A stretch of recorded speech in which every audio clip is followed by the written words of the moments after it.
에서 2절 말씀입니다. PPT 준비되어 있으면 켜주시고요. 창세기 1장 1절에서 2절 짧으니까 다 같이 한 목소리로 읽겠습니다. 시작. 태초에 하나님이 천지를 창조하시니라. 땅이 혼돈하고 공허하며 흑암이 깊음 위에 있고 하나님의 영은 수면 위에 운행하시니라. 아멘. 우리 현대인들에게 회복해야 될 감정이 있다면 그것은 경이라고 생각합니다. 놀랍다는 것이죠. 무언가를 경험했을 때 너무 아름답고 놀라워서 압도되는 그 감정, 그것을 경이라고 하죠.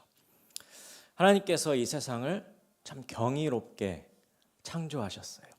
하나님께서 창조하신 모든 만물에 하나님의 그 놀라우신 지혜와 성품이 깃들여져 있어서 우리가 그것을 볼 때마다 와, 정말 놀랍다.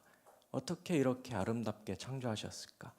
어떻게 이렇게 놀랍게 창조하셨을까라고 하면서 경이롭게 그것을 보게 되는 것입니다. 우리가 하나님이 만드신 모든 창조물들을 보면서 와, 놀랄 때 하나님께서 기뻐하시는 거예요.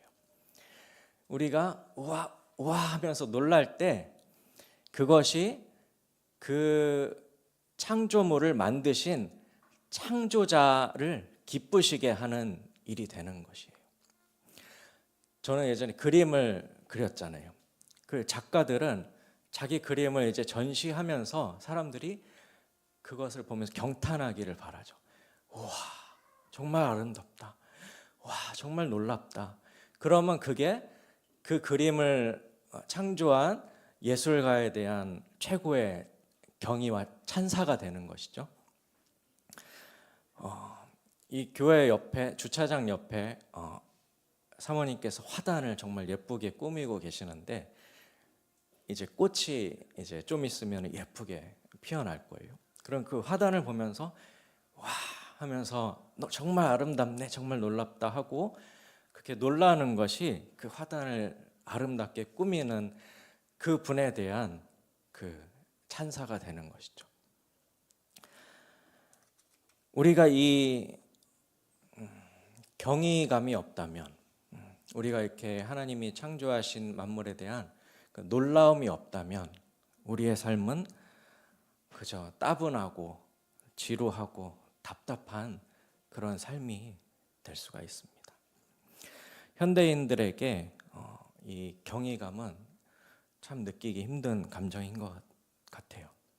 아파트 숲에 둘러싸여서 하늘을 보아도 별이 잘 보이지 않고 산도 강도 잘 보이지 않는 이런 도시 속에 살면서 경이감을 느끼기가 참 힘든 것 같습니다. 우리가 이 경이감을 매일 느낄 수 없다면 매일 그 좁은, 우리는 너무 연약해서 그 좁은 10평 남짓한 가게에 앉아서 오늘 매출은 얼마나 나왔나 모니터를 들여다보면서 오늘은 이거밖에 못 팔았네 하면서 망했네 이렇게 탄식하고 그 10평의 공간이 전부인 것처럼 그렇게 살아가고 때로는 아무도 알아주지 않는 끊임없이 이어지는 집안일을 하면서 나는 여기서 왜 이러고 있을까라고 하면서 답답함을 느끼기도 하고 끊임없이 몰려드는 과제나 우리의 업무에 치여서 너무나 답답함을 느끼면서 살아가게 되는 것 같습니다. 그런데 이런 질그릇처럼 너무나 연약한 우리들, 도저히 놀라움이 없고 경이감을 느끼지 못하는 우리들에게 하나님께서 모든 자연 만물 가운데 하나님을 계시해 주십니다. 여러분들은 자연을 보면서 와 하면서 놀랬던 경험이 언제 있으셨나요? 여기 불 한번 꺼주실래요? 앞쪽에만. 별이 잘 안 보이네요. 보면은 별이 참 많이 보이죠. 요즘에 이런 밤하늘을 보기가 참 힘든 것 같아요. 그렇죠? 예, 미세먼지도 많고 환경이 너무 파괴돼서 이런 밤하늘을 보기가 참 힘든데 저는 이런 밤하늘을 한번 봤어요. 언제냐면은 제가 군 생활을 강원도 인제에서 했거든요. 2004년 12월에 입대를 했는데 너무나 추운 겨울에 밖에서 이제 훈련을 받는 거죠. 깜깜한 밤에 그 오들오들 떨면서 훈련을 받고 하늘을 올려다 보는데 이 광경이 펼쳐졌습니다. 그 별이 너무 많이 보이면은 별이 점점점으로 보이는 게 아니라 우유를 흘려놓은 것처럼 이렇게 하얀 길처럼 보여요. 그거를 밀키웨이라고 하거든요. 여기도 보면은 이렇게 하얗게 이렇게 우유를 흘려놓은 것처럼 보이는 부분이 있죠. 근데 그 강원도에서 그 하늘을 바라봤을 때 밀키웨이가 보이는 거예요. 와, 그걸 보는 순간 그 고된 훈련과 추위 속에서도 와 하는 그 경탄의 탄식이 나오는 거죠. 와, 정말 놀랍다. 어떻게 이렇게 아름답게 창조하셨을까? 그런데 그 중에 어떤 또 훈련병들은 그 하나님이 창조하신 아름다운 자연을 보면서도 그 하나님의 위대하심을 보지 못하고 그냥 훈련이 힘들다. 왜 이렇게 추워? 아, 힘들어. 짜증나. 이럴 수도 있죠. 그런데 그것을 보면서 정말 그것을 창조하신 분의 아름다움과 놀라우심에 감탄하는 사람은 좀 하나님을 기쁘시게 하는 사람이 아닐까 생각합니다.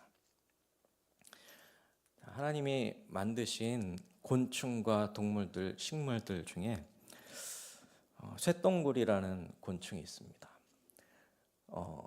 동물의 똥을 저렇게 동그랗게 뭉쳐가지고 이제 집으로 가져가는 거예요. 어떻게 저렇게 동그랗게 잘 뭉쳤을까요?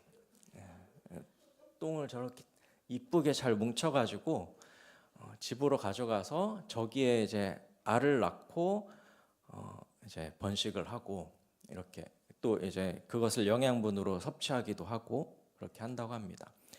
이 새똥구리가 똥을 열심히 먹고 만들고 굴리고 하는 덕분에 토양이 비옥해지는 거예요. 쇠똥구리는 이것이 자신의 사명인 것처럼 열심히 이 일을 하고 있고 이것을 통해서 하나님이 만드신 땅을 비옥하게 만들고 있죠. 이 동물 혹시 보신 적 있으세요? 신기하게 생겼죠?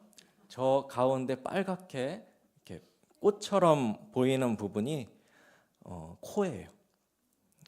별코 두더지라고 하는데 그 코를 이렇게 움직이면서 땅을 파서 이렇게 돌아다니는 거죠.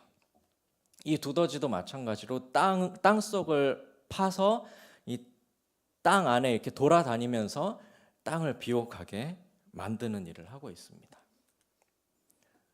자, 신기하죠? 일각돌고래라고 하는 동물인데 앞에 기다란 뿔이 나와 있어요. 이런 걸 보면은 유니콘도 어디선가 있을 것 같은 그런 생각이 들죠. 네. 그리고 무엇으로 보이세요? 사막이요? 해마. 해마처럼 보이기도 하고 카멜레온처럼 보이기도 하는데 일단 나뭇잎처럼 보이는데 이게 사탄 나뭇잎 꼬리 도마뱀이라고 합니다. 도마뱀인데 꼬리가 나뭇잎처럼 생겼어요. 이게 꼬리거든요. 그리고 이게 머리고 몸통이고 발입니다. 나뭇잎처럼 자신을 위장해서 이렇게 살아가는 도마뱀이라고 해요. 이런 만물들을 보면서 어떤 생각이 드시나요? 어떤 사람들은 그냥 뭐 신비하다, 뭐 아름답다 그러고 끝날 수도 있죠. 너무 아름다운 곤충과 동물들, 이렇게 작은 개미부터 이렇게 커다란 사자, 코끼리, 기린 같은 동물들까지 하나님께서 창조하셨다고 합니다. 우리는 성경을 통해서 이 모든 만물이 하나님께서 창조하셨다는 것을 믿게 되었지만, 그것을 믿지 않는 사람들은 이것이 어떻게 생겨났느냐라고 생각할 때에 과학적으로 풀어보니 태초에 어떤 한 점이 있었는데 그 점이 어떠한 큰 에너지에 의해서 폭발이 일어났고, 그것을 빅뱅이라고 하죠. 그것이 퍼져서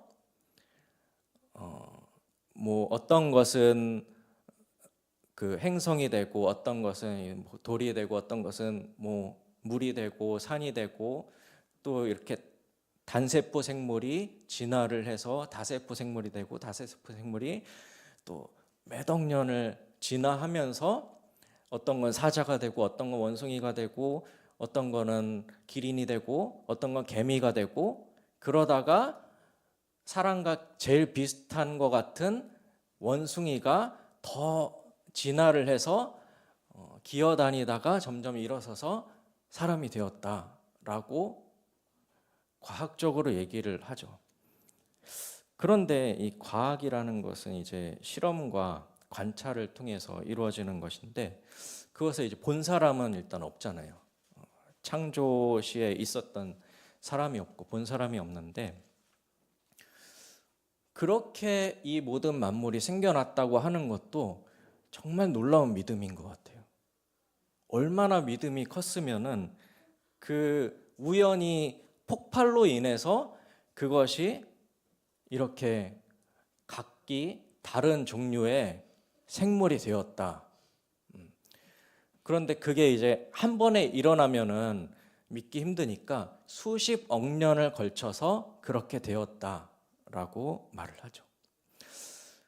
그런데 그것을 이제 보지 않고 그렇게 들어서 정말 그렇게 생각하는 것은 대단한 믿음인 것 같아요.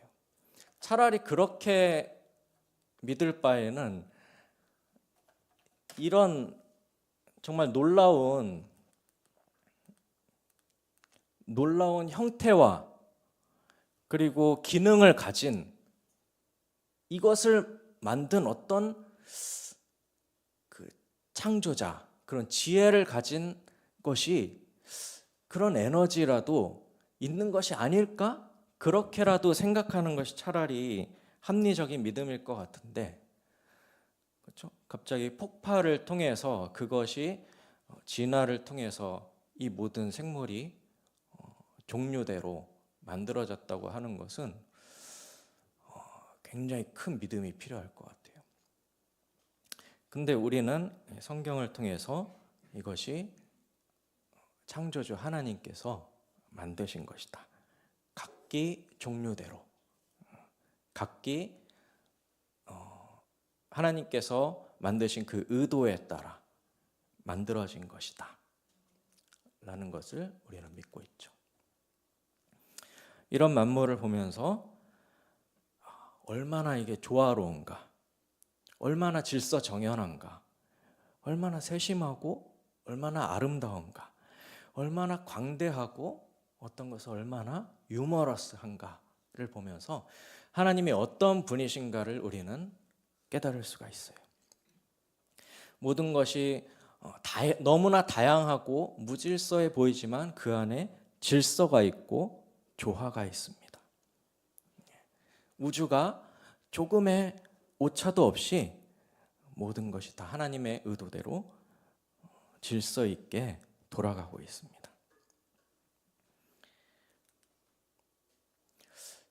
하나님께서 이 세상을 창조하기 전에는 어떤 일이 있었을까요? 우리는 그것을 알 수는 없지만 성경의 몇 구절을 통해서 하나님께서 우리에게 그것을 계시해 주셨어요. 여기 보면 창세로부터 그의 보이지 아니하는 것들 곧 그의 영원하신 능력과 신성이 그가 만드신 만물에 분명히 보여 알려졌나니 그러므로 그들이 핑계하지 못할지니라. 모든 만물에도 하나님의 계시가 있습니다. 태초에 말씀이 계셨다고 해요. 요한복음에 나오는 말씀이죠. 태초에 말씀이 계셨는데 이 말씀이 하나님과 함께 계셨다. 이 말씀은 곧 하나님이시다. 그가 태초에 하나님과 함께 계셨고 만물이 그로 말미암아 지은 바 되었으니 지은 것이 하나도 그가 없이는 된 것이 없다. 여기서 말하는 말씀, 헬라어로 로고스라고 하는 것은 예수님을 말하는 것이죠. 예수님께서 하나님과 함께 계셨고 하나님과 함께 이 세상을 창조하셨다라고 성경은 말하고 있어요. 그리고 잠언 8장에 보면은 여호와께서 그 조화의 시작 곧 태초에 일하시기 전에 나를 가지셨으며 만세 전부터 태초부터 땅이 생기기 전부터 내가 세움을 받았다라고 말씀하고 있어요. 사실 이 잠언 8장은 지혜에 대해서 말하는 장이에요. 그래서 여기서 나라고 하는 것은 지혜를 말해요. 지혜를 의인화해서 여호와께서 태초에 일하시기 전에 나 곧 지혜를 가지셨고 만세 전부터 태초부터 땅이 생기기 전부터 나 지혜가 세움을 받았다라는 말씀이지만 이 지혜라고 하는 것은 예수님을 예표하는 것입니다. 따라서 말씀이시고 지혜이신 예수님께서 창세 전에 하나님과 함께 계셨다는 것을 알 수 있죠. 그리고 성령께서는 무엇을 하고 계셨느냐? 오늘 읽으신 말씀에 보면은 하나님의 영은 수면 위에 운행하셨다. 하나님이 세상을 창조하실 때 그 모든 창조 세계를 이렇게 도시면서 그 모든 창조 세계를 감싸고 계셨다. 그러니까 성령님께서도 그 창조 시에 하나님과 함께 하고 계셨던 것이죠. 이렇게 삼위로 함께 존재하시는 하나님께서 이 세상을 창조하기로 결심을 하셨고 그것을 실행에 옮기셨습니다. 여기 불 한번 다시 한번 꺼주세요. 하나님께서 세상을 며칠 동안 만드셨죠? 6일 동안 만드셨고 일곱째 날에 쉬셨어요. 첫째 날에는 빛을 만드셨습니다. 어떻게 만드셨죠? 빛이 있으라 라고 말씀하셔서 빛을 만드셨습니다. 빛을 낮이라 부르시고 어둠을 밤이라고 부르셨어요. 그리고 둘째 날에 땅에 있는 물을 그 공중의 물과 땅 아래의 물로 나뉘셔서 그 물과 물 사이에 공간을 만드셨어요. 그것을 궁창이라고 하죠. 그래서 예전에 사람들은 우리 하늘 위에도 물층이 있다고 생각을 했어요. 그리고 셋째 날에 땅에 있는 물을 한 곳으로 모으시고 그 모은 것을 바다라고 부르시고 땅이 드러난 곳을 땅이라고 부르시고 그곳에 풀과 나무를 내셨죠. 그리고 넷째 날에 해와 달과 별들을 만드셨고 이 광명체들로 낮과 밤을 주관하게 하셨어요. 그리고 다섯째 날에 바다의 물고기와 하늘의 새를 지으시고 여섯째 날에 동물들과 사람을 만드셨죠. 그리고 일곱째 날을 복되게 하셔서 이 날은 거룩한 안식일이니 너희는 이 날에 쉬어라 라고 말씀하셨죠.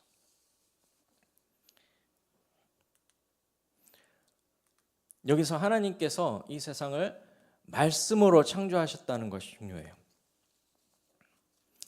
하나님이 이르시되 있으라 하시니 그대로 되니라 라고 성경은 계속 반복해서 얘기하고 있어요. 사람은 말과 행동이 다를 수 있잖아요. 내가 이렇게 할 거야 라고 말하지만 행동은 다를 수 있어요. 그런데 하나님의 말씀과 행동은 같은 것이에요. 그래서 그분이 말씀하신 것은 그대로 되는 것입니다. 따라서 하나님께서 말씀으로 세상을 창조하신 것을 믿는다면 성경에 게시된 모든 하나님의 말씀도 그대로 이루어질 것을 믿을 수 있는 것이에요. 그러니까 사람은 그 말을 온전히 믿을 수 없지만 하나님께서 말씀하신 것은 그대로 되는 것이기 때문에 우리는 하나님을 100% 신뢰할 수가 있습니다. 그래서 이 세상을 하나님께서 창조하셨다는 것이, 그걸 믿는 것이 중요한 것이에요. 이것이 믿어지면 성경에 나오는 모든 기적들, 바다를 잠잠하게 하시고 물로 포도주를 만드시고 죽은 자를 살리시는 이 모든 것들이 말씀하신 그대로 되는 것을 믿을 수가 있습니다. 우리 사람들이 못 견뎌 하는 것이 불확실성이에요. 확실하지 않은 것. 그런데 하나님의 말씀을 의지하는 것은 이 불확실성을 이겨낼 수 있는 힘이 되는 것이죠. 왜냐하면 하나님이 말씀하신 것은 그대로 될 것이기 때문에 이 불확실하고 어떻게 될지 모르는 세상 가운데서 하나님이 우리에게 이렇게 말씀하셨다라는 것은 우리에게 대단한 반석과 같은 믿음의 근거가 되는 것이에요. 자, 여섯째 날에 동물과 사람을 창조하셨는데 제가 오늘 말씀에서 강조하고 싶은 것은 사람을 창조하셨다는 것이에요. 사람을 창조하실 때 어떻게 창조하셨냐? 흙으로 빚어서 만드셨다고 해요. 제가 이 이야기를 태아에게 이 성경을 읽어줬을 때 태아가 이렇게 질문을 했어요. 아빠, 근데 하나님이 사람을 왜 흙으로 만드셨어? 라고 질문을 하셨어요. 그래서 제가 열심히 설명을 했는데 태아를 이해시키는데 실패한 것 같아요. 그래서 오늘 다시 도전을 하는 겁니다. 7살도 이해할 수 있도록 하나님이 왜 인간을 흙으로 창조하셨는가에 대해서, 자, 태아야, 잘 들어. 하나님이 왜 흙으로 사람을 창조하셨을까에 대해서 2가지로 말씀을 드리겠습니다. 첫째는 초대 교부들이나 종교 개혁자들이 이렇게 말했어요. 우리가 질그릇 안에 보배를 담았다고 했잖아요. 그것은 무슨 의미인가요? 질그릇은 우리를 말하고 그 안에 보배는 예수님을 말하죠. 그것처럼 흙으로 만든 우리는 너무나 연약하다. 그런데 하나님께서 생기를 그 안에 불어넣으셔서 살게 하셨기 때문에 우리 안에 하나님의 영이 함께 하셔서 우리는 존귀한 자가 된 것이다 라고 하면서 흙으로 만드신 것을 인간의 어떤 연약함에 대해서, 겸손해야 되는 거에 대해서 설명을 했어요. 창세기 18장 27절에 아브라함이 대답하여 이르되 나는 티끌이나 재와 같사오나 감히 주께 아뢰나이다. 여기서 흙이라는 것은 티끌, 재라는 뜻도 가지고 있고 땅이라는 뜻도 가지고 있어요. 그것처럼 흙이나 먼지는 어때요? 아주 보잘것없죠? 그리고 후 불면 그냥 날아가는 연약한 것입니다. 그것처럼 흙으로 인간을 만드셨다는 것은 우리가 그만큼 연약한 존재다. 하지만 하나님께서 그 안에 생기를 불어넣으셔서 살게 하셨기 때문에 우리는 존귀한 자다. 이렇게 설명을 하죠. 시편 103편 14절에 보면 이는 그가 우리의 체질을 하시며 우리가 단지 먼지뿐임을 기억하심이로다 라고 하면서 우리의 겸손에 대해서 말하고 있어요. 그런데 현대 신학자들의 말도 한번 귀 기울여 볼 필요가 있는 것 같아요. 자, 태아야, 첫 번째 설명했는데 이해했니?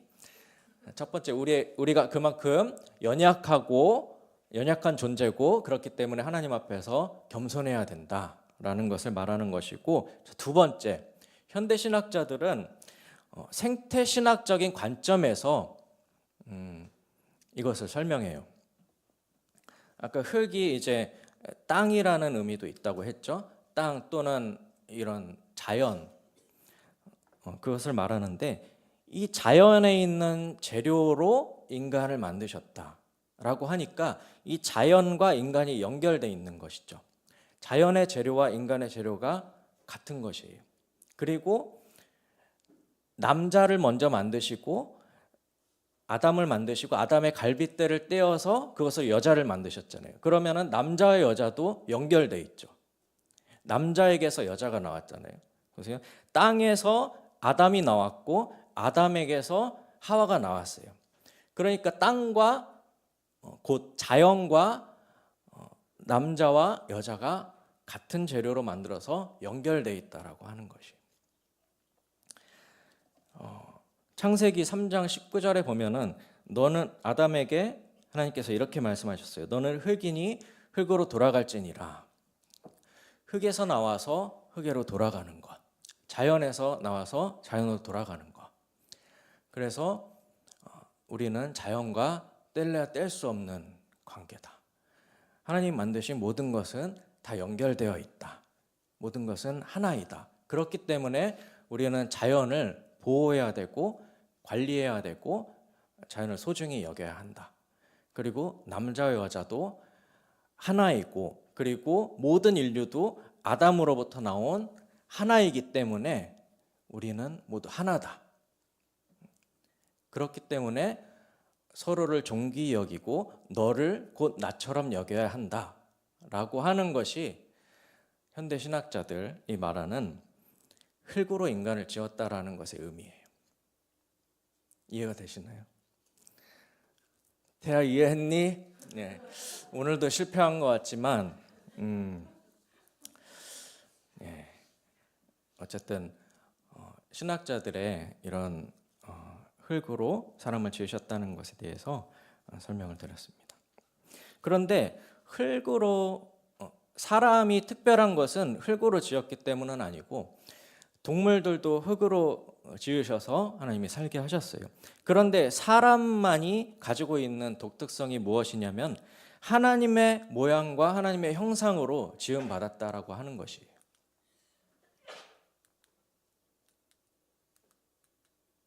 안 넘어가네.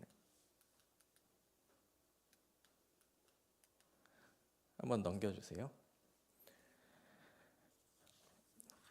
예, 하나님께서 우리가 우리의 모양대로, 우리의 형상대로 사람을 만들고 그들로 우리가 만든 모든 창조물들을 다스리게 하자라고 하시고 사람을 만드셨어요. 하나님의 형상대로 지음 받았다는 것은 하나님을 닮은 존재로 지음 받았다는 것이에요. 창세기 5장 3절에 아담은 130세에 자기의 모양 곧 자기의 형상과 같은 아들을 낳아 이름을 셋이라고 하였어요. 자기의 모양 자기의 형상과 같은 아들을 낳았다. 우리가 자녀를 낳으면은 그 자녀는 무엇인가 우리와 닮아 있죠. 우리의 외형과 우리의 어떤 DNA에 있는 어떠한 것을 담게 되어 있어요. 그것처럼 하나님의 형상대로 지음받았다는 것은 하나님을 닮은 존재로 지음받았다는 것이에요. 그런데 이 하나님을 닮았다는 것에 대해서 신학자들은 이렇게 얘기해요. 교부 시대의 신학자들 아우구스티누스 같은 경우는 하나님의 형상을 닮았다는 것은 기억과 지성과 의지가 있다는 것이다. 하나님이 기억하시고 지성을 가지시고 의지를 가지신 것처럼 인간도 그러한 존재다라고 설명을 하고, 종교개혁자 칼빈은 지식과 의와 거룩이 닮은 것이다 라고 설명을 했고, 칼 바르트는 삼위 안에서 하나님께서 서로 관계하시듯 우리도 서로 안에서 관계하는 존재로 지음받은 것이다 라고 설명을 해요. 그리고 현대신학자 몰트만은 하나님의 대리자로 지음받았다. 왜냐하면 우리의 모양대로 우리가 사람을 만들고 다음에 나오는 내용이 그들로 모든 것을 다스리게 하자라는 구절이 나오잖아요. 그것을 통해서 이 모든 하나님의 피조 세계를 대신 다스리는 대리 통치자로 인간을 창조하셨다라는 것을 알 수가 있어요.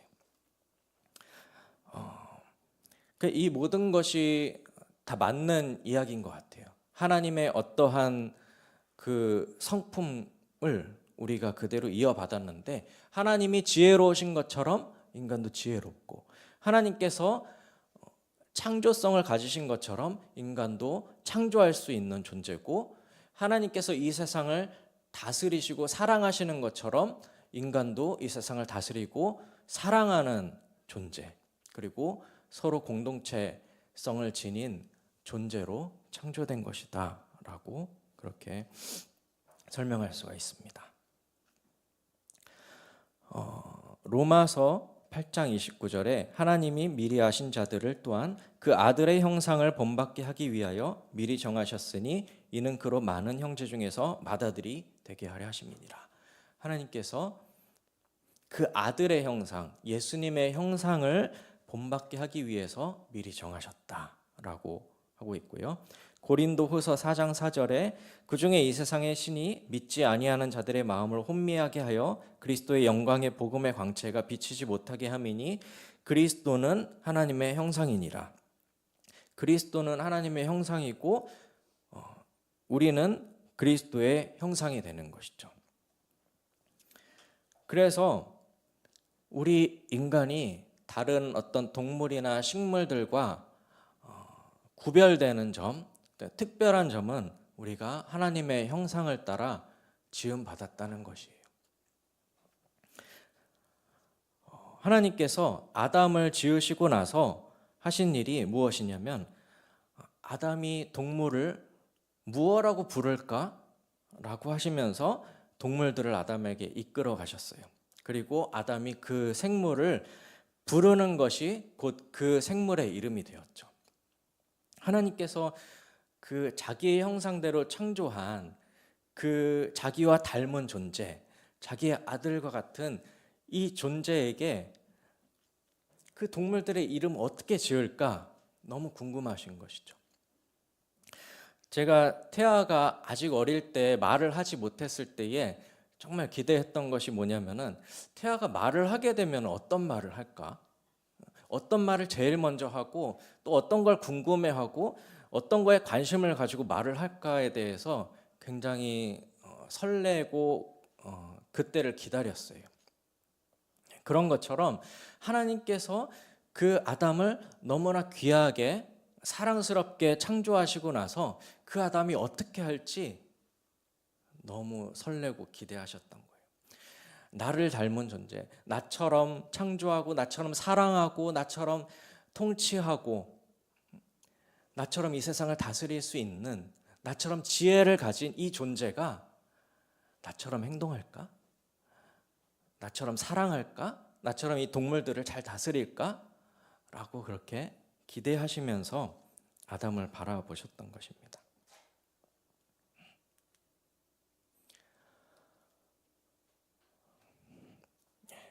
하나님께서는 우리를 하나님의 아들로 여기셔요. 우리를 그냥 어떤 종으로 하인 중에 하나로 보시는 것이 아니라 아들의 하나로 그렇게 사랑스럽게 바라보십니다. 예수님께서 나는 하나님의 아들이다 하신 것을 인해서 유대인들에게 많은 박해를 받으셨잖아요. 그럴 때 예수님께서 이렇게 말씀하셨어요. 너희 율법에 기록된 바 내가 너희를 신이라 하였노라 하지 아니하였느냐. 하나님의 말씀을 받은 사람들을 신이라 하였거든 하물며 아버지께서 거룩하게 하사 세상에 보내신 자가 나는 하나님의 아들이라 하는 것으로 너희가 어찌 신성모독이라 하느냐. 여기서 예수님께서 율법에 이렇게 기록되었다고 인용하신 것은 시편 82편의 말씀을 인용하신 것이에요. 여기 보면 하나님은 신들의 모임 가운데 서시며 하나님은 그들 가운데서 재판하시느니라. 6절에 너희는 신들이요 지존자의 아들들이다 라고 시편에 써 있거든요. 그것은 하나님의 말씀을 받아서 재판하는 그 리더들이 너희가 바로 신들이고 하나님의 아들들이다, 너희는 내 자녀들이다 라고 하는 하나님의 말씀이거든요.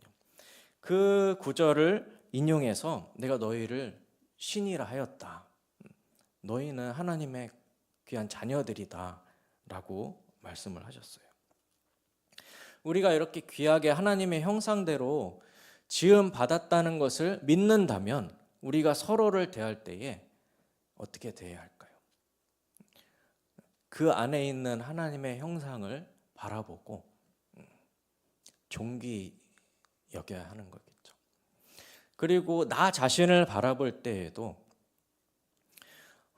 죄인된 모습, 종의 모습으로 보는 것이 아니라 나는 정말 하나님께서 귀하게 창조하신 자구나, 나는 하나님의 형상대로 창조된 자구나 라고 자신을 자각하면서 살아가는 것입니다. 하나님께서는 우리가 그렇게 생각하고 그렇게 믿고 살아가기를 원하셔요. 우리가 죄에 매여서 죄책감에 시달리고 우리는 아무것도 할 수 없어, 우울하고 짜증나고 피곤하고 그런 존재로 살아가기를 원하시는 것이 아니라 하나님의 자녀로, 하나님이 정말 귀히 여기셔서 너무나 귀하게 창조하신 그 존재로, 하나님이 만드신 이 모든 피조 세계를 다스릴 수 있는 존재로, 이 피조 세계를 보호하고 사랑할 수 있는 존재로 살아가기를 원하세요. 여러분들, 우리 자녀가 그렇게 살아가기를 원하시죠? 우리 자녀들이 눌리고 이 세상의 모든 짐에 눌리고 쪄들어서 난 아무것도 못해, 나는 귀한 존재가 아니야, 그렇게 살아가기를 원하시지 않으시죠? 하나님께서도 우리가 하나님의 자녀로 존귀하게 살아가기를 원하세요. 그리고 하나님의 형상이신 예수 그리스도까지 우리가 온전하게 자라가기를 원하시는 것이죠. 그렇게 보면 하나님의 창조는 아직 끝나지 않은 것이, 우리가 비록 지금 조금 깨어져 있고 조금 그 죄의 영향력으로 인해서 하나님이 원하시는 그 모습을 100% 구현하고 있지 못하지만 하나님께서 그곳까지 우리가 가기를 원하시기 때문에 우리는 예수님께로 계속해서 자라가고 있는 것입니다. 그 예수님께로 온전히 우리 하나님의 자녀들이 온전히 자라가고 우리가 예수님과 같은 모습이 되어서 하나님의 거룩한 백성으로 모이고 우리가 하나님을 찬양하는 그 날이 바로 창조의 완성의 날이 될 것이에요. 하나님께서 새 하늘과 새 땅으로 이 깨어진 파괴된 이 피조 세계를 다시 회복시키시고 우리가 그리스도의 장성한 분량까지 자라서 하나님의 아름다운 나라를 이루기까지 하나님은 창조를 계속 해 가시고 계십니다. 호세아 1장 10절에 하나님께서 그 죄를 지은 이스라엘 백성들에게 이렇게 말씀하십니다. 그러나 이스라엘 자손의 수가 바닷가의 모래 같아서 헤아릴 수 없고 셀 수도 없을 것이며 전에 그들에게 이르기를 너희는 내 백성이 아니라 한 그곳에서 그들에게 이르기를 너희는 살아계신 하나님의 아들들이라 할 것이라. 비록 죄를 짓고 하나님과 관계가 끊어졌지만 하나님께서 그분의 의지로, 그분의 약속의 말씀대로 우리를 이끄셔서 다시 우리를 회복시키시고 다시 너희를 하나님의 아들들이라 할 것이라 말씀하셨습니다. 이것은 하나님의 말씀이시기 때문에 100% 그대로 이루어질 것이고, 우리는 이것을 믿기만 하면은 우리가 그러한 존재가 된다는 것을 확신할 수 있습니다. 갈라디아서 4장 19절에 사도 바울이 갈라디아 교회 성도들에게, 갈라디아 교회는 문제가 많은 곳이었어요. 성도들이 장성한 그 믿음의 사람들이 아니었어요. 그런 사람들을 향해서 사도 바울이 이렇게 말하고 있습니다. 나의 자녀들아, 너희 속에 그리스도의 형상을 이루기까지 다시 너희를 위하여 해산하는 수고를 하노니. 그들이 장성한 분량에 자라기까지 해산하는 수고를 하겠다. 그리고 로마서 8장 19절에 피조물이 고대하는 바는 하나님의 아들들이 나타나는 것이다.